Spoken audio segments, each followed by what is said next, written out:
और ये मेरा आखिरी में ये फोटो भी है। इसको ये जगत विख्यात रस सिद्ध योगीराज राजेश अद्वैत ये नाम से लोग मुझे पहचानते थे। इसके आप ये फोटो देख सकते हैं। इसके पहले मेरी इस प्रकार की दाढ़ी थी। लोग मुझे मेरे चरण स्पर्श करके ये पंडित लोग मेरे से आज जो लेके जाते थे वो मैं रहस्य आपके सामने खोल रहा हूं। आप ये देख सकते हैं। ये जो मेरे हाथ में जो चीज है ये संसार की अत्यंत दुर्लभ वस्तु मानी जाती थी। इसको शास्त्रों में और पुराणों में कहा है कि मृदुहा कोटि गुणम फल प्राप्ति स्वर्णलिंगा स्वर्णात् कोटि गुणम फल प्राप्ति बाणलिंगा बाणात् कोटि गुणम फल प्राप्ति नर्मदेश्वर लिंगा और नर्मेश्वर कोटि गुणम फल प्राप्ति पार्थेश्वर लिंगा।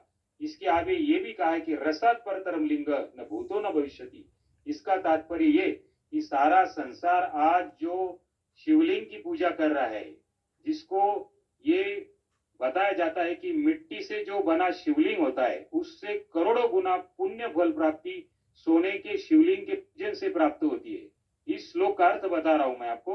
और सोने से करोड़ों गुना पुण्य फल प्राप्ति जो दूसरे ग्रह जो उल्का आती है, जो पत्थर उस पत्थर से जो लिंग बनाया जाता है उससे करोड़ों गुना पुण्य फल प्राप्ति होती है। और उससे भी करोड़ों गुना पुण्य फल प्राप्ति जो नर्मदा नदी में निसर्गता तैयार हुआ मिलता है उससे प्राप्ति होती है।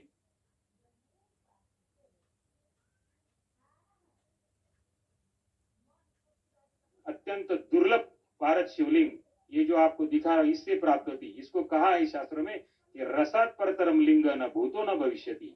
ये पारे का शिवलिंग है, आप देख सकते हैं।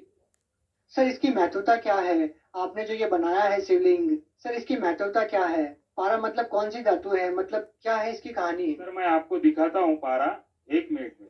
ये जो आप देख रहे हैं सर, ये जो है ना ये इसको मर्क्यूरी बोला जाता है और ये हाथ में नहीं उठाया जाता है। इसको जो है भगवान शिव का वीर्य कहा है। ये जो देख रहे हैं आप, ये जो बिजली के समान तेजस्वी अत्यंत दैदीप्यमान जो पदार्थ देख रहे हैं इसको भगवान शिव का वीर्य बताया है। और ये संसार का अत्यंत दुर्लभ वस्तु और पूर्ण पृथ्वी तल पर एक जीवित धातु माना जाता है इसको। और वैज्ञानिक दृष्टिकोण से भी इसको अलाइव मेटल कहा गया है। इसमें सभी धातुओं को समाने की क्षमता है इसमें। और इससे बना ये शिवलिंग है जो आज संसार का अत्यंत दुर्लभ माना जाता है। मगर जिस दिन से मैंने संत रामपाल जी महाराज की किताब पढ़ी उसमें दिया है कि अंधश्रद्धा भक्ति ज्ञान, ये जो किताब पढ़ी उसमें पारस के अनेक शिवलिंग के बारे में जो बताया कि मैं भी इस प्रकार का पहले जानता था कि ये ब्रह्मा और माया का मिलन है। इस प्रकार मैं समझता था। यानी हम लोग पूजा किस चीज की कर रहे हैं और क्या चीज की पूजा करना चाहिए, इस प्रकार का ज्ञान संत रामपाल जी महाराज की किताब पढ़ने से मिला।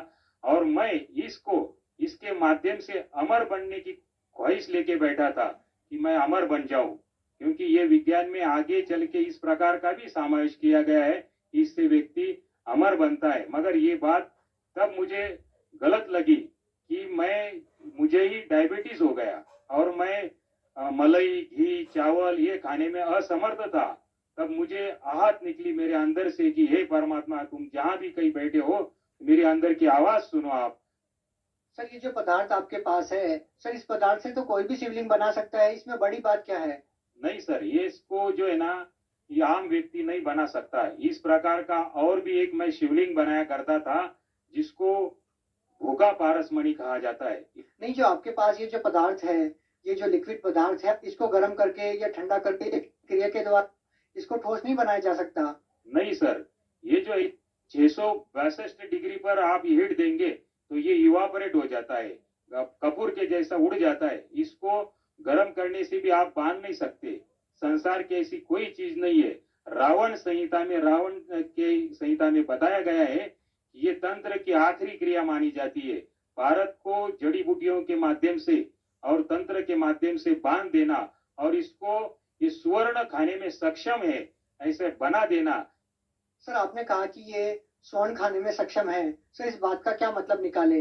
ये जो इस प्रकार का जो लिंग बनता है इसको आप स्वर्ण अगर इसको टच करते तो ये स्वर्ण अपने आप में खा जाता है। इस प्रकार का भी एक शिवलिंग बनता है और ये जो शिवलिंग है इसको आप अगर स्वर्ण स्पर्श करेंगे तो ये अपने आप में व्हाइट बना देता है। कौन विश्वास करेगा सर इस बात पे? आप देख सकते हैं, लाइए आप कोई चीज है तो।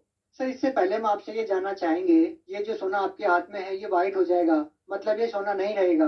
हाँ जी। इसके घिसने से सोना नहीं रहेगा ये? इसके अंदर जो गुण है, ये गुण इस अपने गुण ये दूसरे में उतार देता है और इसको भी व्हाइट कर देता है सोने को। आप देख सकते हैं कि मैं इसको स्पर्श करा रहा हूँ और आप देख सकते हैं इसको। ये देखो, ये देखिए आपके सामने ही मैं बता रहा हूँ कि आप दूसरा कोई भी पेंट इसको लगा सकते हैं, ये सोने को नहीं पकड़ता है, क्योंकि सोना जो चीज है वो अपने आप में अलग होता है।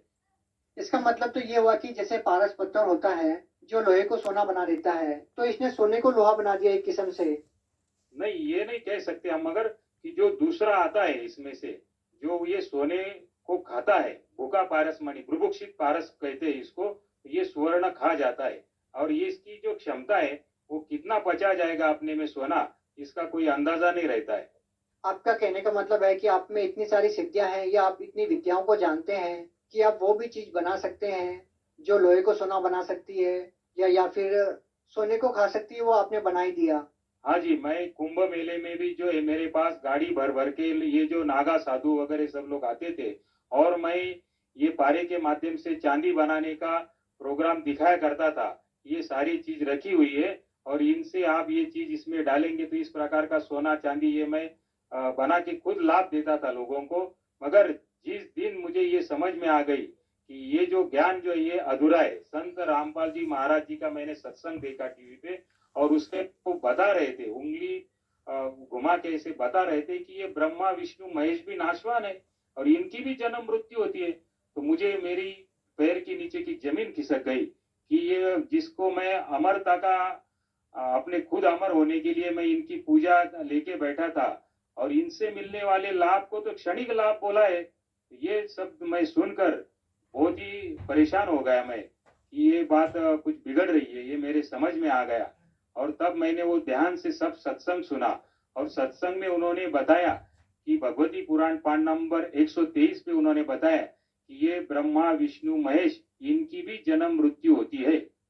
सर आपने अपने आप को विश्वविख्यात बताया, तो हम आपसे जानना चाहेंगे तो आप कहाँ से विश्वविख्यात हो गए? ऐसे कौन से लोग आपको मिले जिस आधार पे आप ये कह रहे हैं कि मैं विश्वविख्यात था? किन किन लोगों से मुलाकात हुई आपकी इस दौरान, जब से आपने ये विद्याएं सीखी है, इतने बड़े बड़े